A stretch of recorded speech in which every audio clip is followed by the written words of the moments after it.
আমলকি গ্রামে মধু আর গোপাল নামে দুই বন্ধু ছিল।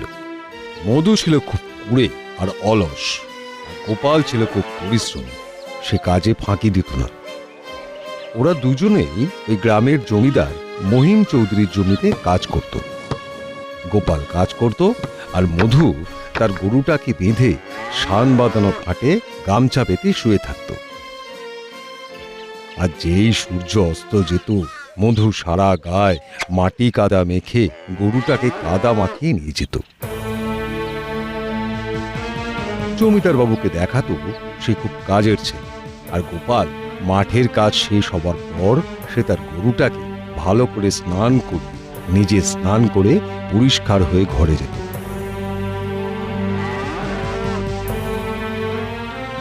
জমিদার বাবু মধুর এই মিথ্যেটাকে ধরতে পারতেন না।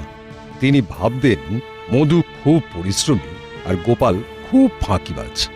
তাই জমিদার বাবু রাদুরি ঠাকুরকে বলেন, দেখো, মধু কিন্তু খুব পরিশ্রম করে, ওর কিন্তু যত্ন নেবে, দেখবে ওর যেন খাবারে কোনো অসুবিধে না হয়। রাদুরি ঠাকুর মধুকে ভর পেট খাবার দেয়, আর গোপালের পেটই ভরে না। গোপাল মনে মনে ভাবে, এ কেমন বিচার? হ্যাঁ, যে কাজ করে সে খাবার পায় না, আর যে ফাঁকি মারে সে ভরপেট খায়। হ্যাঁ, এ কেমন বিচার? মধু বুঝতে পারে যে গোপালের মনে ক্ষোভ জন্মেছে। তার ভয় হয় যদি গোপাল আসল সত্যিটা বলে দেয়। তাই সেদিন রাতে মধু গোপালকে বলে, শোন গোপাল, মাঠের কোনো কথা কিন্তু জমিদার বাবুকে বলবি না, বললে ভালো হবে না বলে দিচ্ছি। আচ্ছা, ঠিক আছে ঠিক আছে, আমি কিছুই বলবো না। কিন্তু জানবি, সত্যি কখনো চাপা থাকে না, বুঝলি? কখনো না। যা যা যা যা, তুই নিশ্চিন্তে থাক। এই কথা বলে গোপাল ঘুমিয়ে পড়ে। সারা দিনের হাড় ভাঙা পরিশ্রম গোপালকে গভীর ঘুমে নিয়ে যায়, আর মধু সারাদিন ধরে ঘুমানোর ফলে সারা রাত ঘুমোতে পারে না।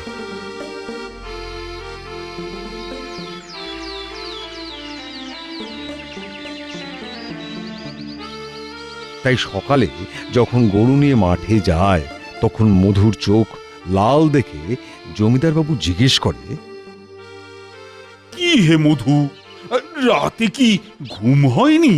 কি বলবো হুজুর, বড্ড মশা, কিছুতেই ঘুমোতে দিল না। মধুর খাতির আরো বাড়ল। তো জায়গা হলো উপর মহলে। মধু খুব খুশি। মধুর জীবন ওইভাবেই বয়েছে। মাঠে গিয়ে শান বাঁধানো ঘাটে গরুটাকে বেঁধে সে শুয়ে থাকে, আর গোপাল সততার সাথে কাজ করে যায় ফলের আশা না করে। একদিন হলো কি, খাবার সময় রাধুনী ঠাকুর দেখে মধু খাবার নষ্ট করছে। রাধুনী ঠাকুর মধুকে বলে, বেশ কিছুদিন ধরে দেখছি তুমি খাবার নষ্ট করছো, এত খাটছো, না খেলি চলে? মধু কোনো উত্তর দেয় না। ওদিকে রাধুনী ঠাকুর গোপালকে দেখে ভাবে যে মধু খাবার নষ্ট করতিছে, আবার গোপালের পেট ভরতিছে না, না, না, কোথাও কিছু গন্ডগোল আছে। হ্যাঁ,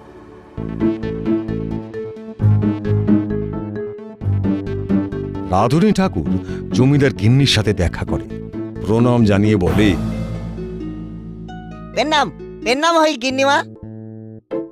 গিন্নিমা, বলছি যে কোথাও কোনো ভালো রকমের গন্ডগোল আছে মা? জমিদার গিন্নিকে গোপাল এবং মধুর খাওয়ার বিষয়টা পরিষ্কার করে জানায়। সেদিন রাতে জমিদার গিন্নি জমিদারকে বলে, আচ্ছা, মধু আর গোপাল যে মাঠে খাটছে, তোমার তো একবার দেখা উচিত। সে কি কাজ করছে, সে কি রকম কাজ করছে? জমিদার বাবু কারণ জানতে চায়। তখন জমিদার গিন্নির সন্দেহটা জানায়।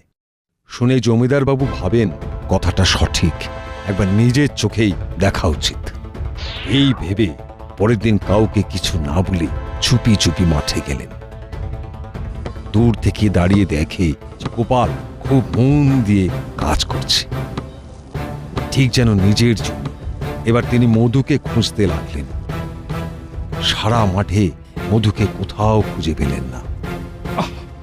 মধু, আর মধু গেল কোথায়? আহ, আহ, দেখতে হচ্ছে তো। জমিদার মহিন চৌধুরী বুঝতে পারলেন মধু নিশ্চয়ই কোথাও আছে এবং কাজে ফাঁকি দিচ্ছে। তখন জমিদারের নজর যায় পুকুর ঘাটের দিকে।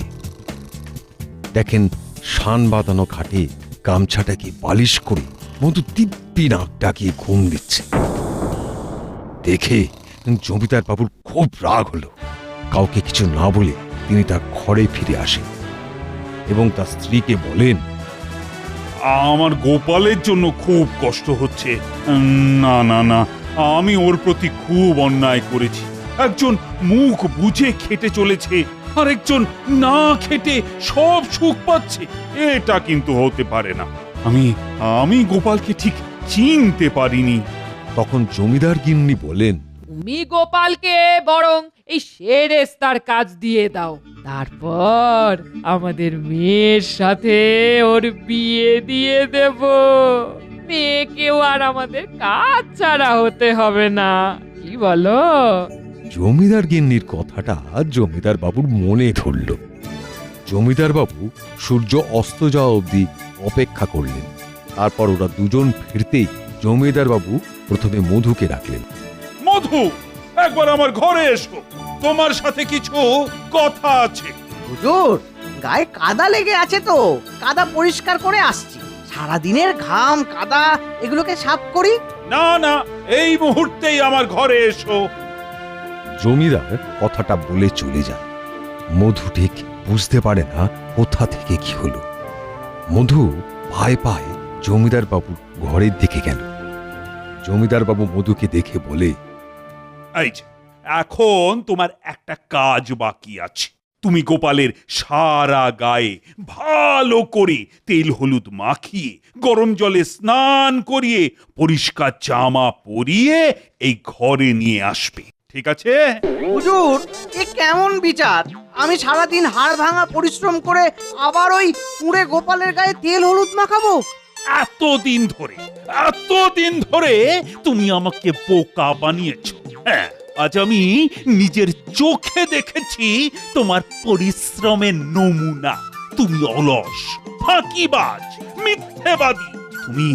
তুমি এই মুহূর্তে এই বাড়ি ছেড়ে চলে যাবে। তোমাকে আর আমি কাজে রাখবো না। এই কথা শুনে গোপাল জমিদারের পা ধরে বলে, হুজুর, হুজুর, দেখুন আমরা দুইজনে তো আপনার কাছে কাজের জন্য এসেছিলাম। হ্যাঁ হুজুর, আপনি দয়া করে মধুকে আর একবার সুযোগ দিন। হ্যাঁ, আর একবার সুযোগ দিন। হুজুর, হুজুর, আমার বিশ্বাস মধু নিজের ভুল বুঝতে পেরেছে। কিরে?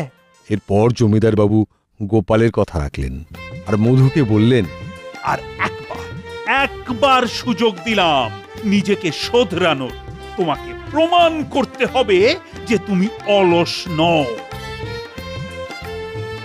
এরপর গোপাল জমিদারের সেরেস্তার কাজ দেখতে লাগলো আর মধু নিজেকে বদলে ফেলে ভীষণ পরিশ্রমী হয়ে উঠল। মধু বুঝতে পারল ফাঁকি মারলে জীবনটা ফাঁকিতেই পড়ে যায়। মধু আর গোপালের বন্ধুত্ব আরো গভীর হয়ে উঠল।